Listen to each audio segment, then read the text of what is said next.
دایم کی بی وفا د چا جانانا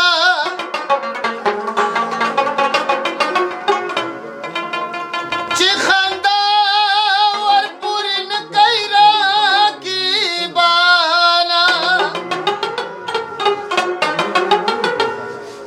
چې د دوو کسانو هر کله یاري شي ګوتېوال پکې شروع کې غمازانا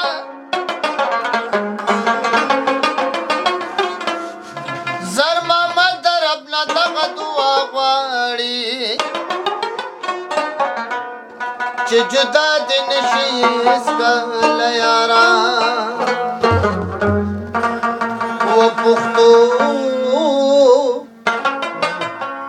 مې در لما تکړه رضا مې کړې کنه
صبر کما